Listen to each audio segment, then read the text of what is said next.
Well, hello. This is part of the Stories at Home family project, and the subject that I'm going to introduce today is pirates. Now, I'm sure you've all got your own idea of pirates. If you've ever seen Pirates of the Caribbean, you get the idea of pirates in their ships, covered in gold and jewellery, with big gold earrings, fancy clothes, rushing round with their cutlasses, finding treasure, hiding treasure maps, and attacking ships to steal their treasure. And there were pirates just like that, but not for very long. There were some very famous pirates. There was Blackbeard, who wanted to look so fierce. He used to keep smoking fuses in his beard so that he seemed to be shrouded in smoke. And then there were some very famous lady pirates too, some women pirates like Anne Bonny, who was one of the most fearsome pirates of all that crowd, and used to sail around with a man called Calico Jack, who was in fact the idea behind Captain Jack Sparrow, though I don't think he looked quite like Johnny Depp. There are some, among the pack, the downloadable pack, there's a whole page of pirate bios, so you can get to know some of them. There were other pirates as well. In many ways, the famous and fearsome Vikings, the Norsemen, they were pirates.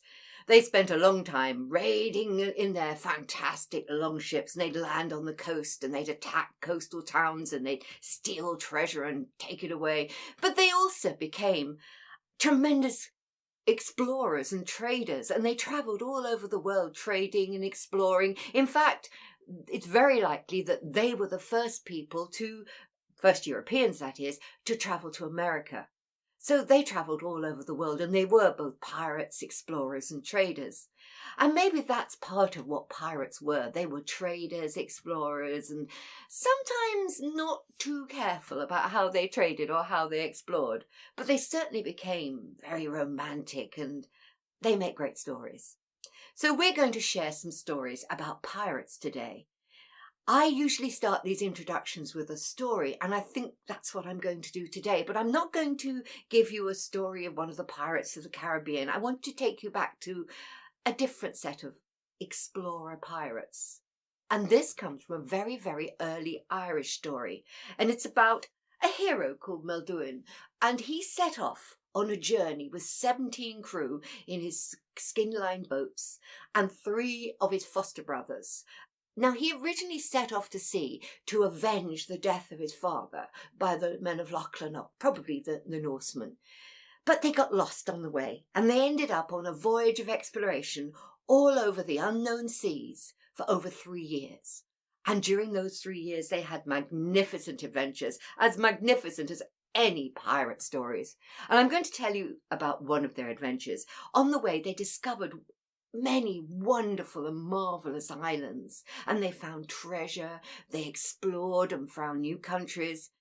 But one day, when they were really hungry and really thirsty, and they'd been travelling on the sea for over 3 days, and they'd run out of water and they'd run out of food, and they were desperate to find an island to stop on, when suddenly, ahead of them in the distance, out of the mist, came the most beautiful island they'd ever seen.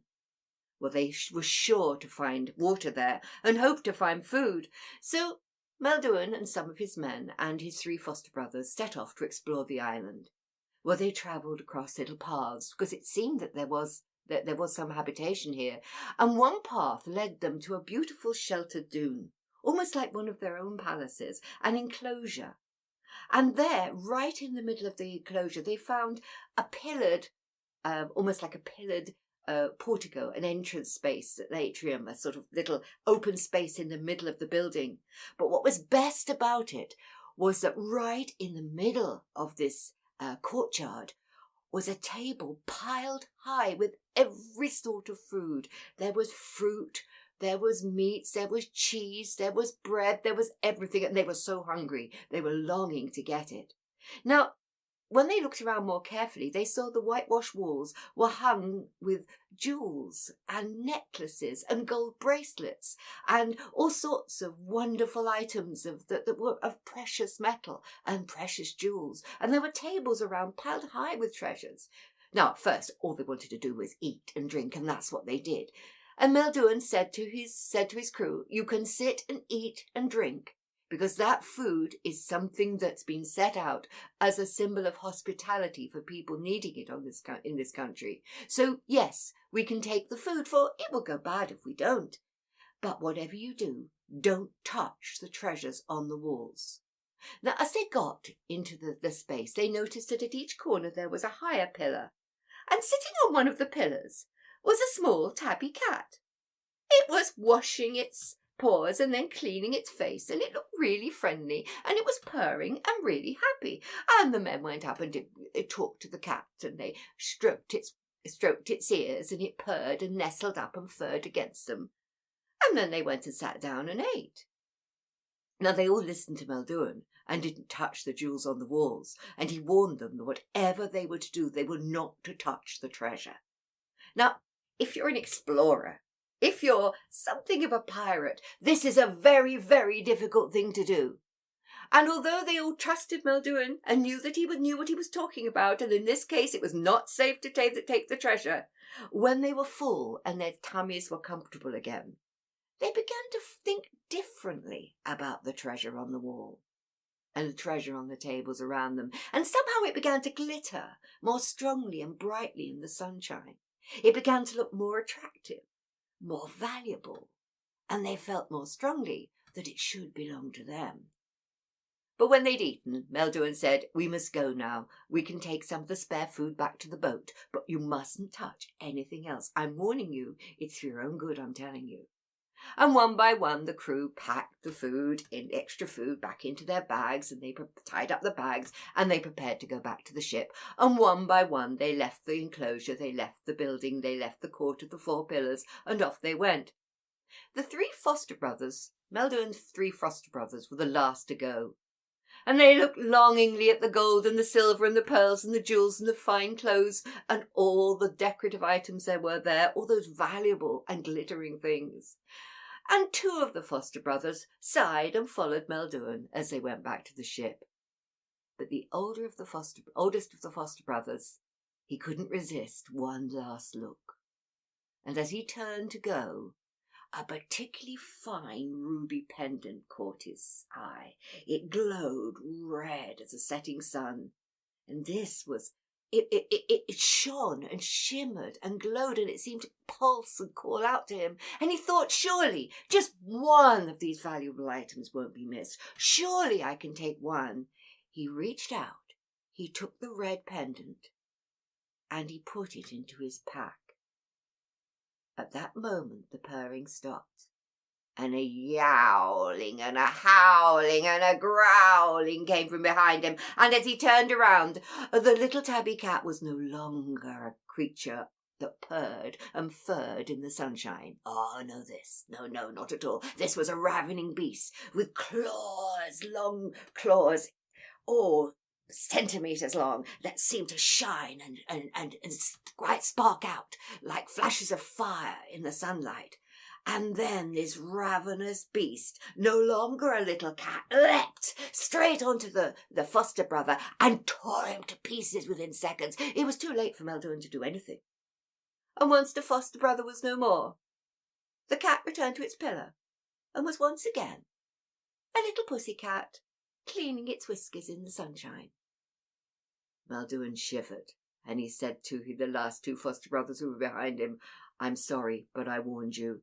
Sometimes you can explore, sometimes there is treasure to be taken, but not this time. This time the treasure was what we needed most. The treasure was food." And I'm afraid they had to go back. Only 2 foster brothers instead of 3. But such is the fate of pirates and explorers, and it's not an uncommon story. Well, I thought you'd like that story. It's one of many stories about Melduin and the other voyagers and adventurers and explorers who set out to explore the seas around Ireland.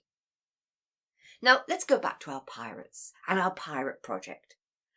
I've put 5 little, I think it's 5. I put 1, 2, 3, 4, 6 downloadable little modules, activities for you to think to do. Now, the first one is about becoming a pirate. You know, if you want to become a pirate, maybe you have to fill in a job application, or perhaps suggest how pirates could behave better, or get more treasure, or become more effective. If you want to join the pirates, maybe you have to show what a good pirate you could be first, and maybe you're going to have to look like a pirate. So you might need, you might need a hat, a pirate hat. Or this is one that's just made out of cardboard. It's really simple. I'm sure you could do a lot better than that. But I can put it on my head. There we are. And of course, I'm going to need, perhaps, let's see what else I might need. I might need an eye patch. And of course, this is very easy because it's just made out of a piece of cardboard and a piece of elastic. And I can put it round my head and over my eye. But I don't want to put it on now because then I'd have trouble talking to you. And I will need an earring. So this is just an old ring. And I've put it on, whoops, let it fall. I put it on a piece of, just an elastic band. So now I can wear it as an earring. Do you know why pirates would wear so many bangles and earrings? It was because it wasn't safe to leave their best treasure lying around, and all that gold, it was like money. And so they would carry it in their, instead of leaving it in their cabins, they would wear it. And that way they always have their money safely on them. Well, my hat's going to stay on the floor. I'm sure your hats will stay on better than mine did. Now, also, let's see what else. So if you want to join the pirates, you're going to have to make yourself a pirate costume, fill in a job application, and maybe suggest some improvements for better ships or better map making. I'm sure you could end up with a much better pirate crew. Now, another thing that you're going to need is, I think is important to pirates, is treasure. You're going to need some treasure. Now, I've put together a treasure chest here. Let's have a look. Here's my treasure chest. Maybe I dug it up from under an old tree or found it deep in a cave or even went to the bottom of the sea and brought it up. But you never know with pirate treasure because nobody's going to bury ordinary stuff. If you're going to bury it like that and hide it so that people aren't going to find it for a long time so you can come back to it later or maybe somebody else is going to get it, you're going to have to bury something very special. So let's see what I've got. In my treasure, I've got a potion bottle. Now, I'm sure that wouldn't just be perfume. It's much too fancy for a perfume bottle. But maybe it's got some potion in it. It doesn't smell like something you could drink. I wonder if it's a magic potion. That would be worth hiding away and keeping for later. Now, what could it do? What special power could it do if I drank it? Maybe a few drops would make me invisible. Oh, I don't want to do that or you couldn't see me anymore and there wouldn't be much point in a video. Or maybe a few drops might turn me into a dragon. Do I want to be a dragon? Probably not. Or maybe a few drops could give me the power of flight. Wouldn't even need a ship then. Well, I'm sure you could do better. You could think of something more exciting. Let's see what else I've got in my treasure chest. It looks like a little stone egg. It feels cold and hard, but maybe that's because it's not been warmed up. I wonder what egg would be precious enough to hide away in a pirate's treasure. I don't think the sort of egg you'd have for breakfast would be worth hiding away, so this must be some sort of special egg indeed. What if I warmed it up, kept it somewhere really comfortable and warm so that it began maybe to hatch? What would come out of it? You don't think this is a dragon's egg, do you? Well, I'm sure you could do better. Let's see what else I've got. A big piece of gold. Mind you, I might be being fooled. This might be fool's gold. I am Pirates, which isn't worth anything. But it does look like gold. But as they say, all that glitters is not gold. Who knows? Have to get it tested. Oh, and I've got some really, really big diamonds. Those would look good set as earrings, wouldn't they? They might be worth a bit. And as for this, well, that's worth saving. A crystal that looks like a rocket. I wonder if this has special powers. Maybe if I look into it, I might be able to see into the future. Or the past. Or I might be able to see what people are doing on the other side of the world. I can certainly keep an eye on my pirate crew with that. But you can probably think of a better idea. And lastly, it's just a bit of old stone. Or is it? That's beautiful. like purple ice from a midnight frost. I think I keep that just because I think it's treasure, just because it's beautiful. But who knows? It might have a special power. Got any ideas? Right, so I think treasure. And of course, pirate treasure, doesn't have to be gold and jewels. Maybe it's something else. What would you hide away and keep so no one could find it? No one could find it except you. What would you choose to put into your special, personal pirate treasure chest? And where would you hide it? Well, that takes me on to another of my topics, which is maps. Every pirate needs a map, because it's very easy to forget where you hid your own treasure. So a map is really like a note to yourself to remind you or tell your friends where you hid the treasure so they can go and find it for you. But the trouble with maps is they get lost and then people find them, or maybe years later, centuries later, and then they go treasure hunting. So there's so many stories about the finding of an old map. Now, where would you look for a map? Where might you find a map? Oh, you might dig one up on the beach. One might be brought up from the wreck of a ship by a diver. Or maybe you might find one in an old shop, in a box, or even in a library, in a book that nobody takes out from the shelf very often, like this one. And it turns out when you get it down, just an old book, doesn't look as though it's been looked at much, but if I open it to see it's not a book at all. Something inside. And what's inside is a very old treasure map. Let's open it and see. It's very delicate. Oh dear, it's been there so long. It looks really old. It's got brown with age. It's even got a hole in it, but I can still read it. And it's a map of an island. And there, if I look carefully, I can see, there's a lake and there's a cave and there's a path there and the hills there and there's a skull there. But next to the skull, there's a big red cross. And maybe that cross marks the treasure. But I wonder what story there is behind this map. Who buried it and when and why? And what happened when you found it? That would be a really good story. You can design your own maps. That's good fun. And make them look old. This one, I made look old myself, but a very easy way of making them look old is to get tea bags that have been used or are a bit wet and soggy and just damp them, press them, dab them all over your old map. And that's an easy and safe way of making your map go all brown with age. So have fun with maps. They're always special. Or look up some real maps of places. There's lots of sites online where you can find maps and find how places that you know well used to look. I'll try and put up some links for that. Is there anything else?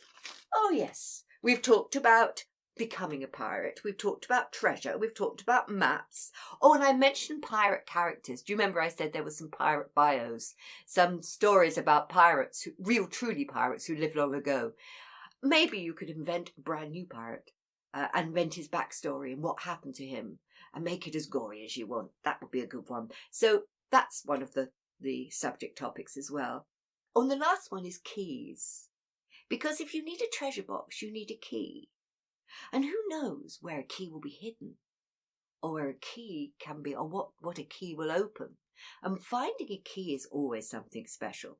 So there's a downloadable topic on keys. Have fun with that too. Some of them are very strange. There's some really odd keys.